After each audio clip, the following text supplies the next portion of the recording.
Oh, oh, oh, gini.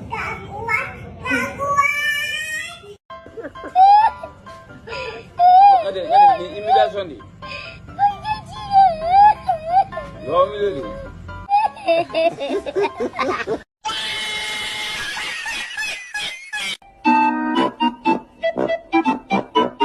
Imagination. Nice.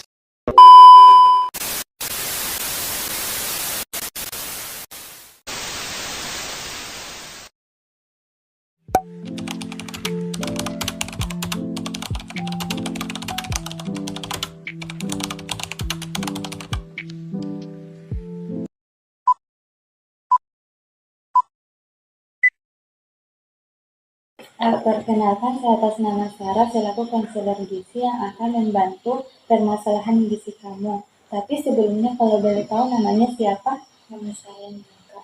Oh Mia, bagaimana kabarmu pada hari ini? Alhamdulillah lumayan baik, tapi ada beberapa hal yang ingin saya konsultasikan. Oh iya, karena tujuan kita di sini untuk membahas hal-hal yang menjadi perhatian kamu mengenai gizi dan kesehatan.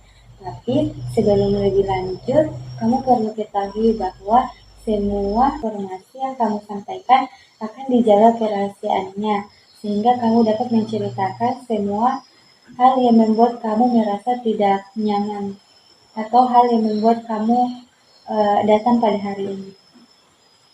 Apakah kamu sudah mengerti? Kak, saya sudah mengerti. Nah, kalau begitu, coba kamu ceritakan apa yang membuat kamu merasa khawatir. Jadi begini Kak, sebenarnya saya ingin menambah berat badan saya. Karena saya sering dikatai kurus oleh teman-teman saya dan juga keluarga saya. Hal ini membuat saya menjadi tidak percaya diri dan stres, apalagi kalau kumpul dengan apalagi ketika kumpul dengan teman-teman saya yang tubuhnya lebih berisi. Tapi masalahnya saya jarang makan karena kurang nafsu makan. Saya paham bagaimana perasaanmu. Tekanan dari lingkungan sekitar bisa mempengaruhi kepercayaan dirimu. Lalu bagaimana mengenai kebiasaan makanmu pada sehari-hari? Jujur saya jarang sarapan pagi. Kadang kalau buru-buru suka langsung berangkat. Terus kalau makan siangnya kadang suka makan sedikit karena kurang nafsu makan. Dan terus kalau makan malamnya malahan saya jarang makan karena sering lupa.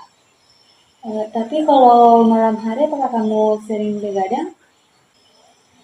Iya Kak, kalau malamnya saya sering begadang karena biasanya karena mengerjakan tugas dan keseringan main handphone. Saya mengerti, tapi perlu kamu ketahui, begadang dapat mempengaruhi nafsu makan kamu dan metabolisme dalam tubuh kamu. Kurang tidur dapat mempengaruhi hormon lapar dan hormon kenyang terganggu sehingga dapat menurunkan nafsu makan di siang hari. Selain itu, kamu juga merasa stres karena perkataan orang lain. Apakah stres dapat mempengaruhi nafsu makanmu? Iya, kalau lagi banyak pikiran atau kepikiran dengan perkataan orang lain, saya nggak mau buat makan, bahkan lebih sering untuk membeli jajanan yang sehat. Saya mengerti apa yang kamu rasakan. Jadi tujuan kamu di sini untuk menambah berat badan, kan? Iya Kak, saya di sini ingin menambah berat badan saya tanpa harus merasakan lelah. Oke, untuk mencapai tujuan itu kita harus fokus pada beberapa hal, seperti meningkatkan asupan kalori dan nutrisi secara bertahap, memperbaiki jadwal makan dan juga mengelola stres serta pola hidup. Yang pertama yang harus kita lakukan yaitu meskipun kamu tidak merasa lapar pada pagi hari, tapi usahakan untuk sarapan walaupun hanya sedikit, setidaknya itu awal yang bagus untuk memulai hari yang baik. Karena sarapan pada pagi hari itu dapat memberikan energi di awal hari dan bisa membantu meningkatkan nafsu makan di siang hari.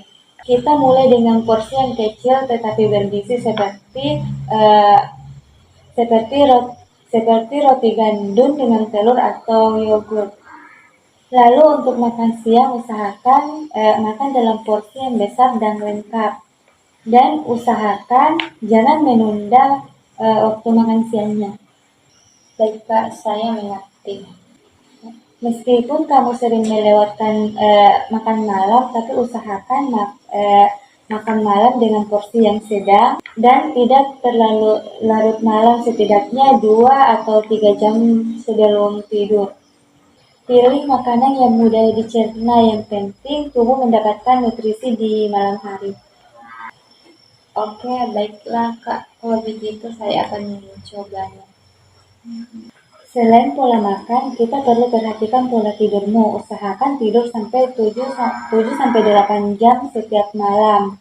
Dan usahakan untuk membatasi bermain gadget pada malam hari. Dan yang terakhir, untuk mengelola stres dan insecure kamu. Penting untuk diingat bahwa setiap orang memiliki bentuk tubuh yang berbeda-beda. Fokuslah pada kesehatan tubuh kamu dan kekuatan tubuhmu. Untuk stres, kita coba cari cara untuk mengelola stres kamu seperti melakukan aktivitas fisik seperti berolahraga, melakukan hobi yang kamu sukai, atau bercerita dengan orang yang kamu percayai. Hindari orang yang berkomentar negatif terhadap diri kamu. Tapi saya susah buat bodo amat dengan perkataan orang lain. Bagaimana itu Kak?